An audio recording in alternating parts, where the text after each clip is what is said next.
Saúde pública. Como estão os cuidados com os idosos de Londrina? Política no campus. Conheça as propostas da chapa eleita para o Diretório Central dos Estudantes. Futebol americano. Time londrinense joga amanhã pela Copa Integração Paraná. Todas as vozes. Festival Unicanto de Corais atrai grupos do Brasil inteiro. Tudo isso e muito mais no TJ Campus de hoje.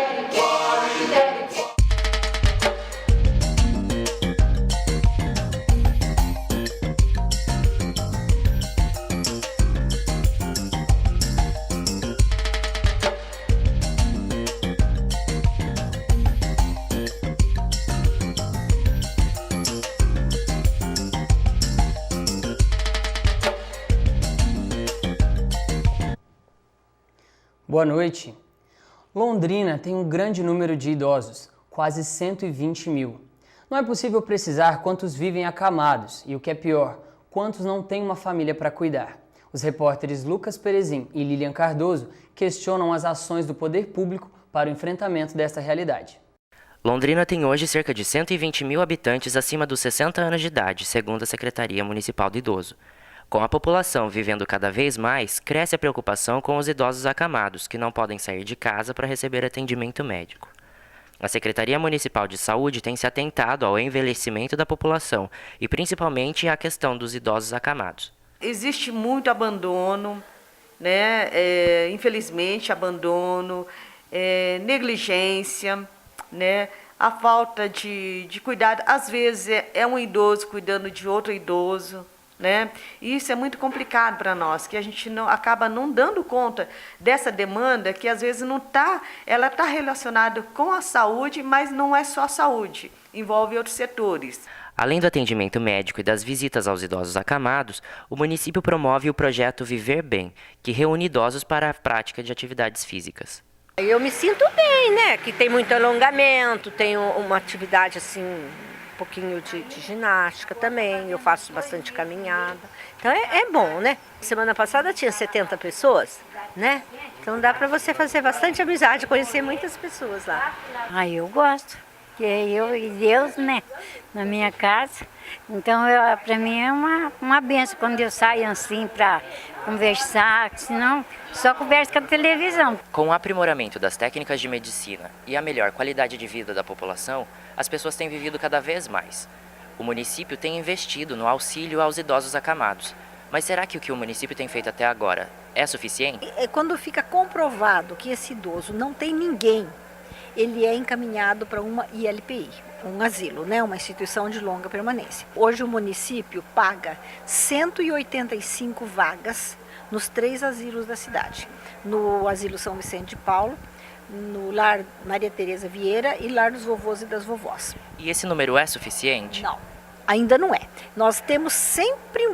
Ele está quase no limite. Nós temos, por exemplo, uma fila de espera sempre de 4, 5. Então precisaria um pouquinho mais. Para o ano que vem nós estamos com um pouco mais de orçamento e nós vamos chegar num número, aumentar pelo menos mais umas 10 vagas no ano que vem. A professora aposentada Yolanda Leite está construindo um centro de apoio às famílias de idosos acamados, porque acha insuficiente o apoio prestado pelo município.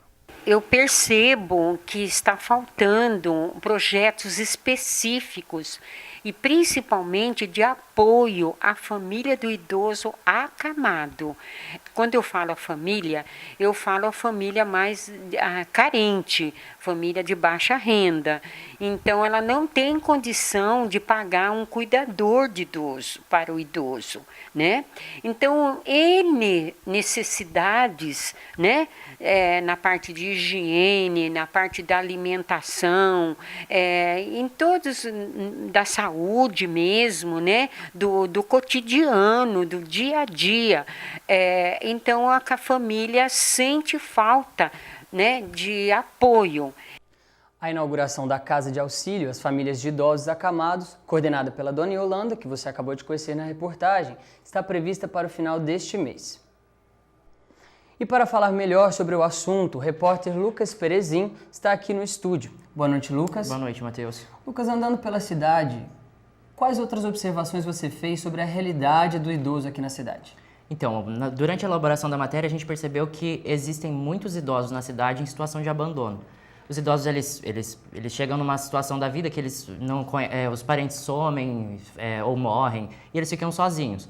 Logo, esses idosos eles conseguem, se procurarem ajuda do município, né, porque alguns têm condições de procurar, outros não.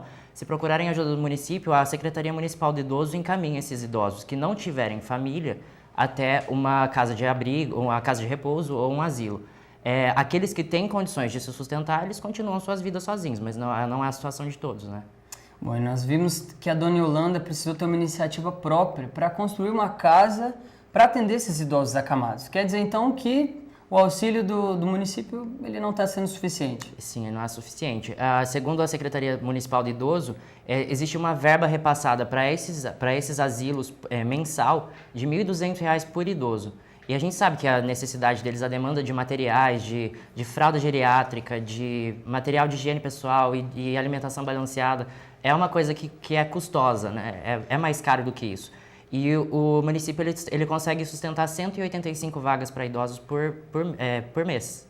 E a gente sabe que esse número não é suficiente ainda. E são iniciativas como a da dona Yolanda que conseguem fazer essa realidade diferente. Bom, e além então do município e de pessoas como a Yolanda também, a população, como é que ela pode ajudar esses idosos? Ela pode procurar organizações como essa da dona Yolanda, essa casa de apoio à família dos idosos acamados, doando fraldas geriátricas, doando alimentos, doando roupas, doando dinheiro também, para conseguir ajudar esse trabalho, que é um reforço, né, do trabalho do município, que é insuficiente. Certo, fica aí então o convite, né, para a população ajudar da forma que puder esses idosos. Obrigado, Lucas. Os professores, funcionários e alunos da UEL vão se reunir na próxima quarta-feira para discutir a possibilidade de greve dos docentes a partir do dia 28 de novembro. A decisão sobre a greve foi tomada em assembleia da categoria, caso o governo não aplique o reajuste de 7,14% da equiparação salarial. A chapa que venceu as eleições do DCE, o Diretório Central dos Estudantes, já definiu as primeiras ações. Alunos da Universidade Estadual de Londrina estiveram em plena atividade política nas últimas semanas. Durante a eleição para o Diretório Central dos Estudantes, o DCE da UEL, as 4 chapas candidatas ao cargo realizaram campanhas e promoveram debates. As votações foram realizadas na última terça e quarta-feira, dias 29 e 30 de outubro.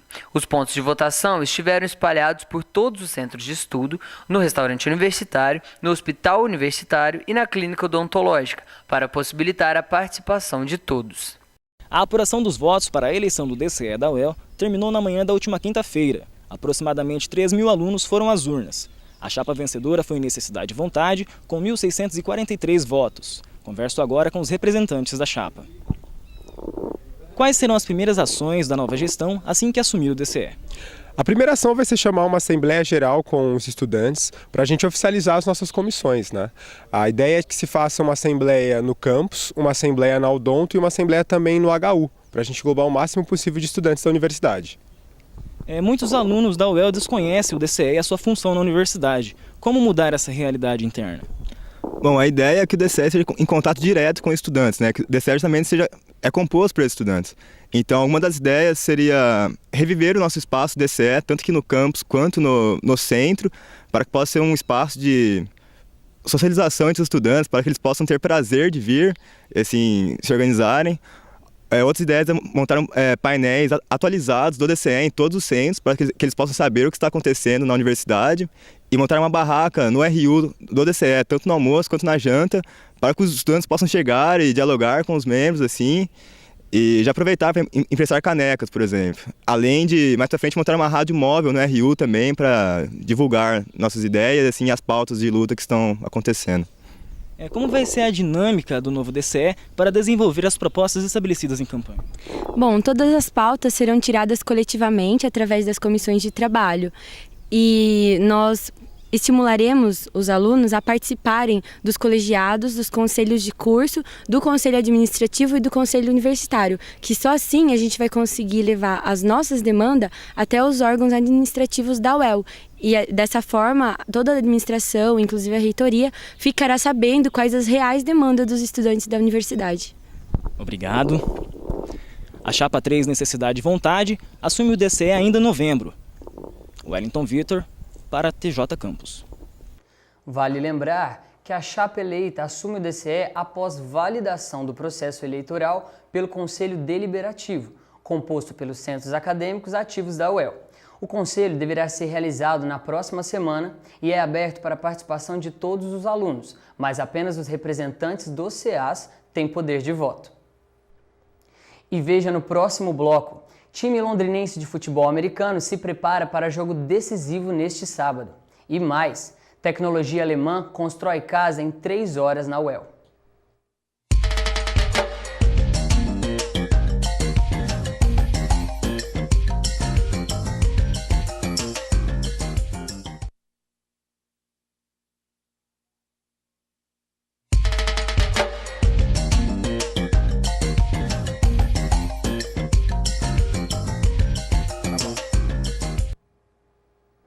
O TJ Campus está de volta com a previsão do tempo neste final de semana para Londrina e região.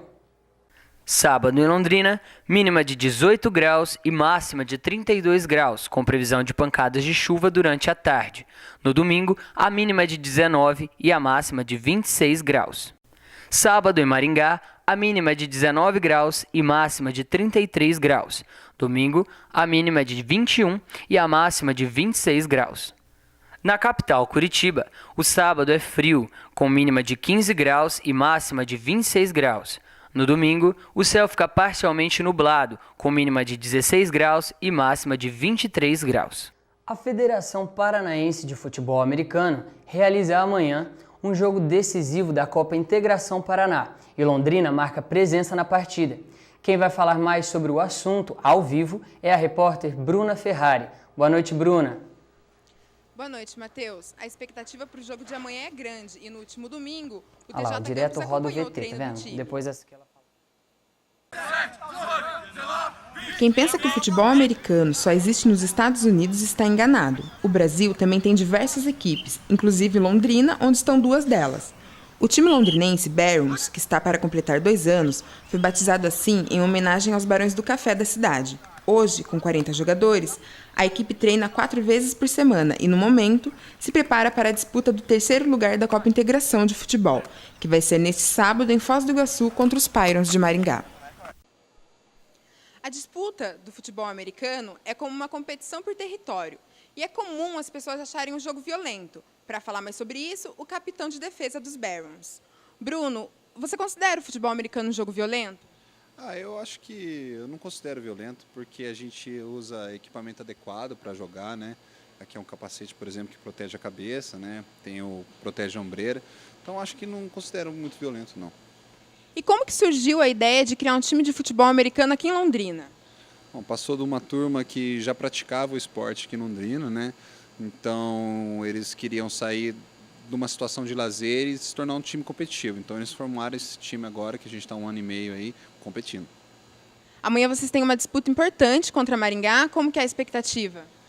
Amanhã a gente disputa 3º lugar, né? Esperamos ganhar, né? A gente está treinando aí bastante. A gente treinou esse ano aí, agora está acabando a temporada. Então a gente está querendo pelo menos trazer a primeira medalha aí para Londrina aí de futebol americano.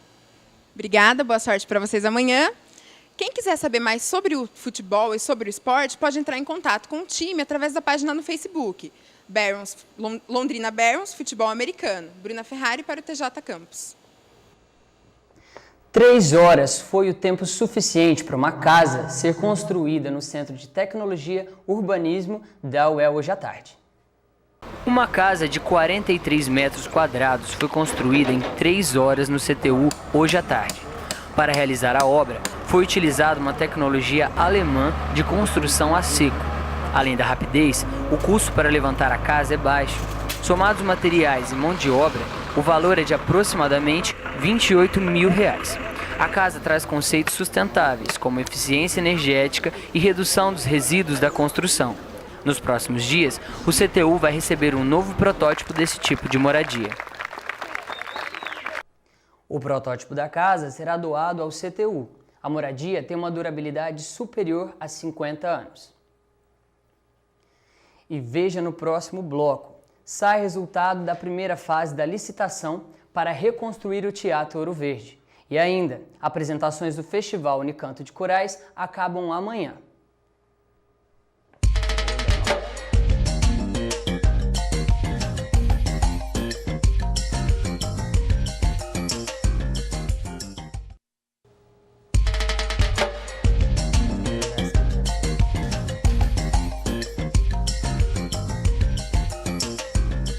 O grupo de trabalho responsável por elaborar as propostas da reforma política marcou para terça-feira a votação do texto final com as mudanças.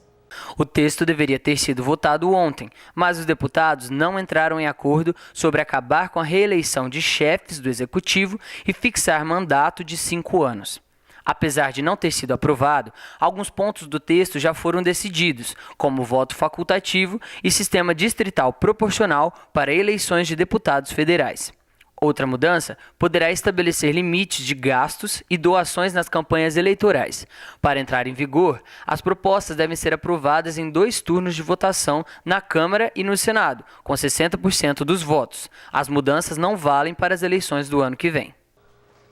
E hoje nós vamos conversar com o analista político Elvis Sense para entender um pouco mais sobre essas mudanças que podem ou não acontecer. Boa noite, Elvis. Boa noite. Elvis, esse grupo de trabalho, eles têm um prazo para apresentar esse texto com as mudanças? Tem um prazo determinado, como o termo já diz, é um grupo de trabalho, ou seja, um grupo que vai elaborar uma série de propostas, que está elaborando uma série de propostas, e essas propostas contemplam algumas mudanças.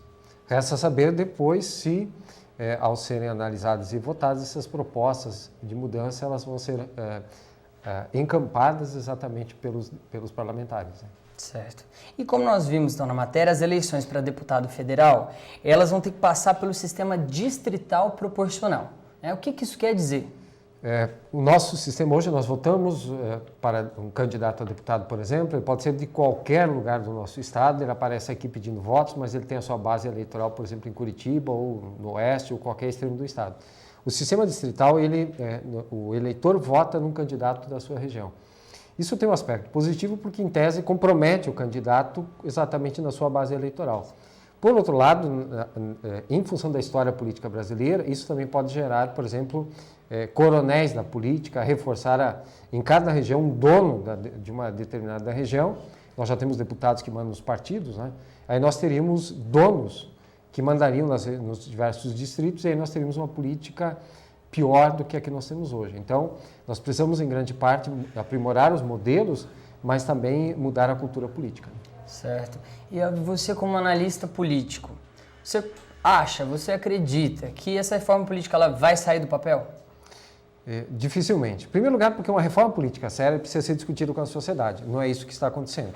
Veja, que são grupos de trabalho, as mudanças são, em tese, discutidas e trabalhadas entre os parlamentares e não há nenhum espaço para a sociedade. Então, primeira falha grave de uma proposta de reforma política. Segundo, os atuais parlamentares que vão votar essa proposta, eles foram eleitos com as regras atuais.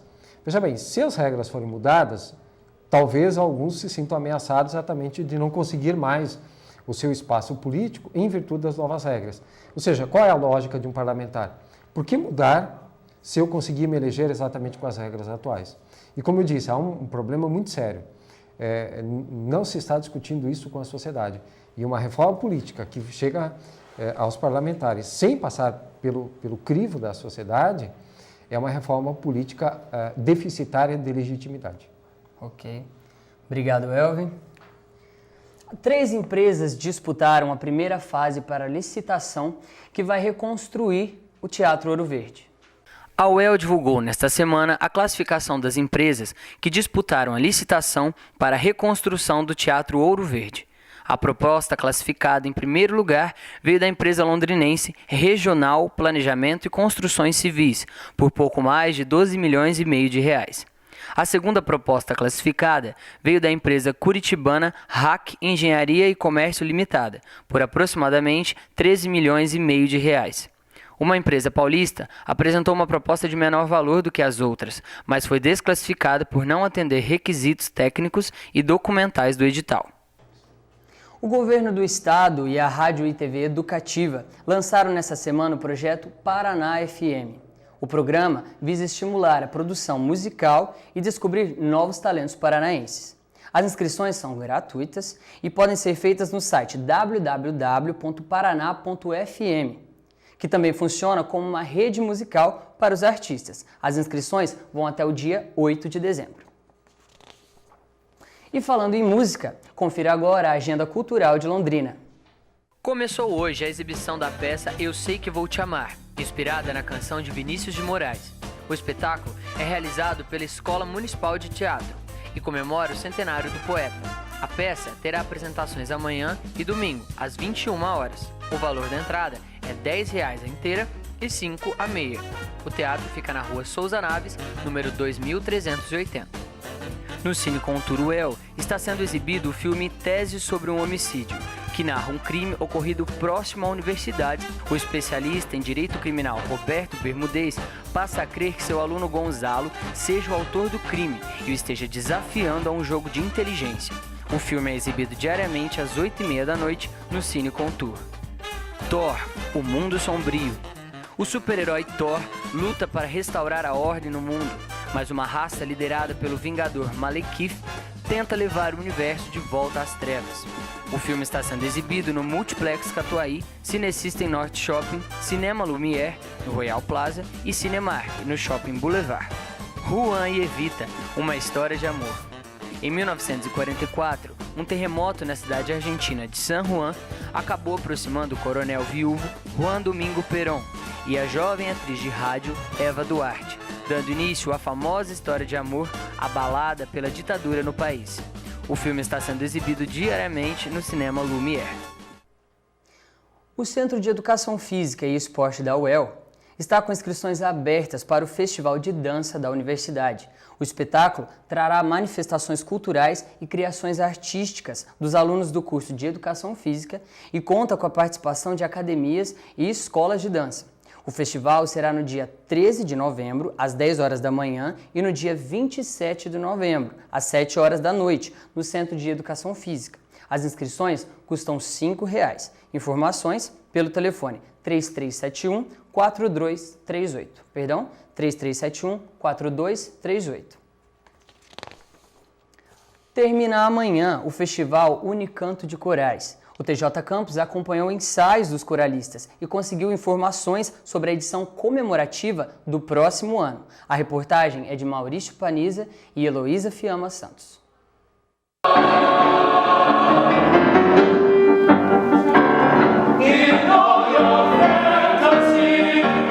Desde terça-feira, Londrina cedia a 19ª edição do Festival Unicanto de Corais.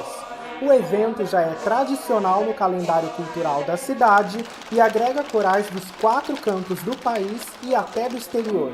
O maestro José Mário Tomal é o fundador do festival e regente do coral Unicanto.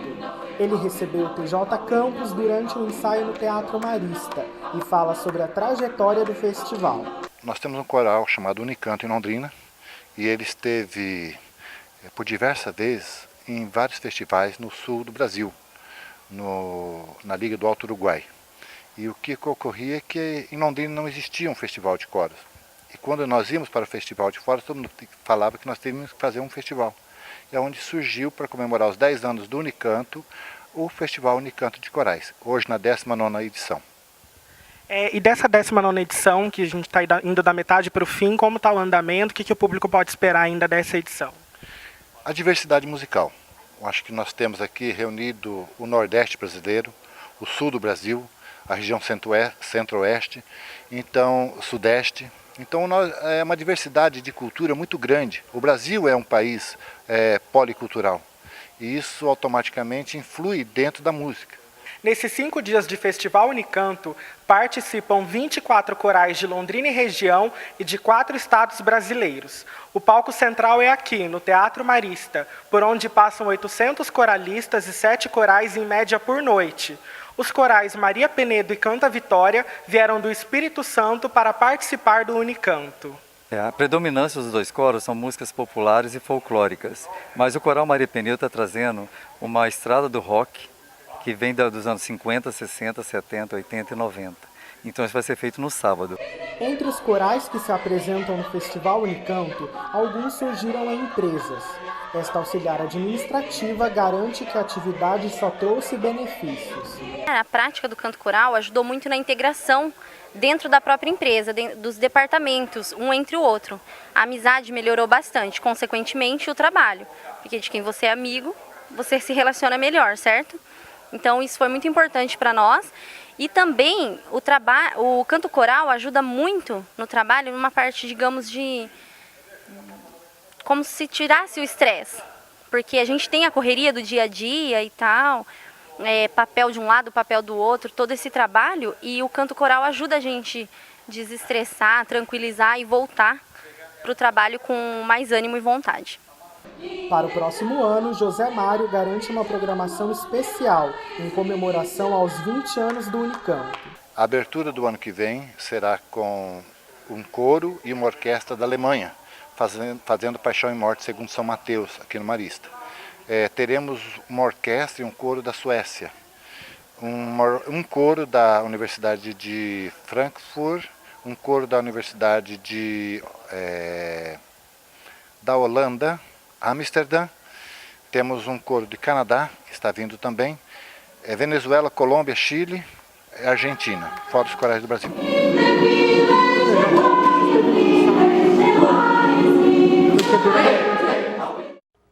E ainda dá tempo de aproveitar a programação do festival. Oi?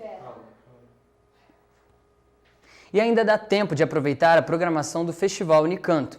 Amanhã será realizada uma celebração litúrgica às 10h30 da manhã na paróquia São Vicente de Paulo, que fica na Avenida Madre Leônia Milito.